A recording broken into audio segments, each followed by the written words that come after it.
It also would tell us, you see, this is the important thing, which we can't get to here, but it will tell us how we are different from that, how we need to be different from that, and it will tell us when we are incorporating aspects of that same kind of behavior and thought, you see, which is really not our nature. And that will help us in terms of the cleansing that we have to do. It should remind us how different we are. The concept then, the Asili concept, is a key to explaining European behavior. The Asili concept also allows us to be comprehensive, to look at the whole.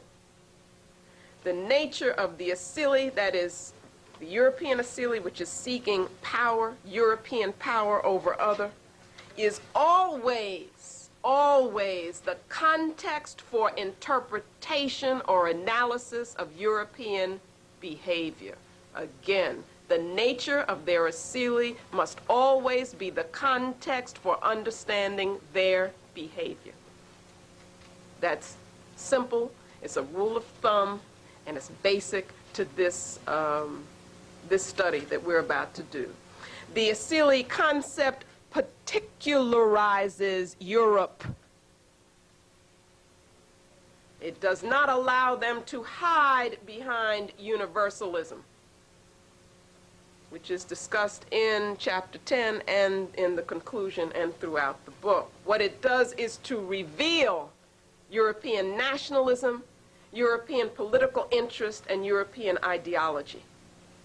Now, much of this masking has been done under the language of academia, the thought process of academia. And that is why chapter 1 does so much, spends so much time to scrutinize that language and that thought process.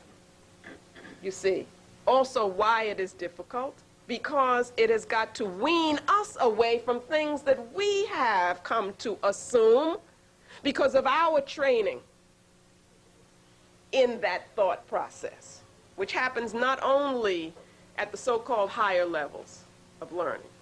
It happens at every level of learning in this culture, and it happens in informal ways of learning, as when one watches television, for instance. So that as a 2-year-old is watching television, that 2-year-old is learning to think in terms of the assumptions of European thought. You see? And in so doing, that masks who they really are. We begin to internalize their truth. That's why we have to do so much work through this chapter 1. So that the concept allows us to do analysis, which is relating each aspect, and synthesis at the same time, which is bringing it all together in a whole. Okay? Both the analysis and the synthesis we can do at once.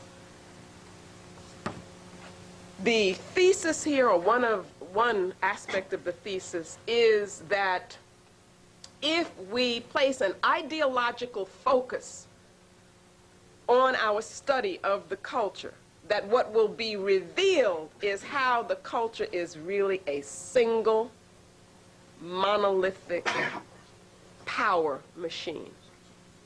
Everything in the culture works for European power.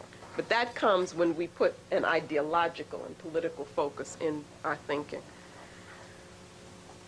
The thesis also, more specifically, involves the idea that they have used their epistemology, their concept of truth, to promote their nationalism.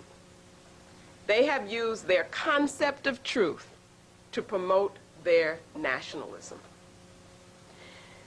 What they have done is to use a definition of truth, a reasoning process to achieve power. they have used a definition of truth and a reasoning process to achieve power. And we have to see how. So we're going to do that in chapter 1.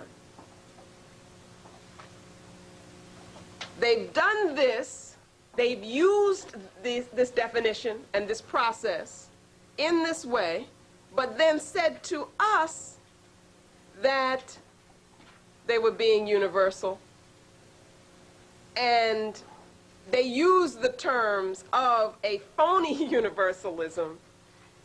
They have said that they were being non-cultural, non-political, and objective.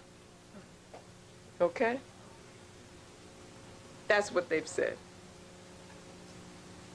So now, you can look on your own, look at, when you have time, look at the European Asili, which is chart H. Use it, study it, and with that, we're going to move to the text. Hold on to your hat.